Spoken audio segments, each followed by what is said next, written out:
కాకినాడ జిల్లా జొంగంపేట మండలం కాట్రావులపల్లెలో అకాల వర్షంతో తడిసిన ధాన్యాన్ని ఆంధ్రప్రదేశ్ రైతు కూలీ సంఘం బృందం సభ్యులు పరిశీలించారు.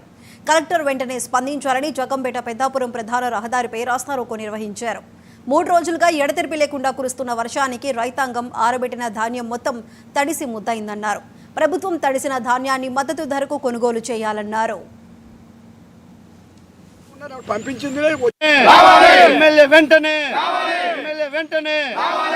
ధరకు వెంటనే స్థానిక ప్రజాప్రతినిధి వెంటనే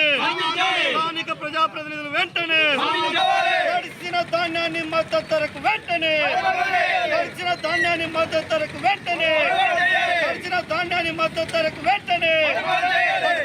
సిండికేట్ పై వెంటనే ధాన్యాన్ని మద్దతు ధరకు వెంటనే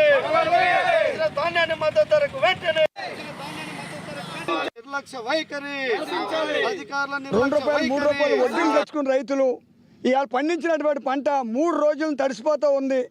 కలెక్టర్ కానీ ఆర్డీఓ గారు కానీ ఇప్పటి వరకు స్పందించలేదు. రివ్యూలు పెడుతున్నాడు కలెక్టర్ గారు. రివ్యూలు పెట్టిన దానికి ఎక్కడికి సంబంధం లేదు.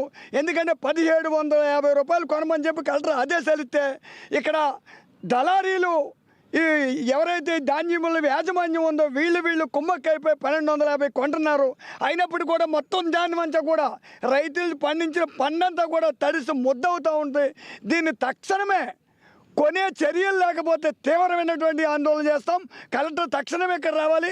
జగ్గంపేట ఎమ్మెల్యే గారు కూడా రావాలి. జగ్గంపేట ఆర్డీఓ, మన పెద్దాపురం ఆర్డీఓ, ఎంఆర్ఓ వీళ్ళంతా కూడా స్పందించి రేపు ఉదయం ఇక్కడ కొనుగోలు చేయకపోతే మొత్తం మొక్క వచ్చే పరిస్థితి ఉంది.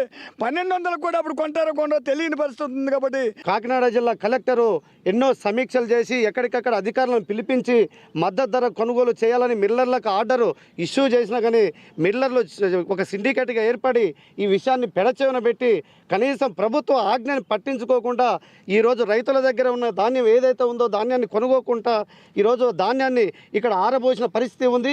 ఆరబోసిన ధాన్యం అకాల వర్షంతో ఈరోజు తడిచిపోయి ఉన్నది. మొత్తం రైతాంగం మొత్తం తీవ్రంగా నష్టపోయి ఉన్నది. ఇక్కడ కలెక్టర్ గారి ఆజ్ఞల్ని కూడా రైస్ మిల్లర్ సిండికేట్ ఏవైతే ఉన్నారో వాళ్ళు స్పందించకపోవడం, వాళ్ళు పట్టించకపోవడం చూస్తుంటే వాళ్ళ ఒత్తిడి ఏ మేరకు ఉన్నదో మనం అర్థం చేసుకోగలుగుతాం. ఇక్కడ ప్రభుత్వానికి ఒకటే డిమాండ్ చేస్తూ ఉన్నాము. రైతులు ప్రతి ఏటా కూడా అకాల వర్షాలతో తీవ్ర నష్టాల్లో కూరుకుపోయి ఆత్మహత్యలు చేసుకుంటుంటే అప్పటికప్పుడు అధికారులు వచ్చేసి తూతు మంత్రంగా విచారణ జరిపి వెళ్ళిపోతున్నారే తప్ప భవిష్యత్తులో ఇలాంటి సంఘటనలు జరగకుండా పునరావృతం కాకుండా మిల్లర్లను హెచ్చరించి ముందే కొనుగోలు చేసే ఒక ప్రయత్నాన్ని తీసుకోకపోవడం చూస్తుంటే ఇక్కడ అధికారులు కూడా మిల్లర్లతో ఏ రకంగా కుమ్మక్కైపోయారో అర్థమవుతుంది. కాకినాడ జిల్లా కలెక్టరు ఎన్నో సమీక్షలు చేసి ఎక్కడికక్కడ అధికారులను పిలిపించి మద్దతు ధర కొనుగోలు చేయాలని మిల్లర్లకు ఆర్డరు ఇష్యూ చేసినా కానీ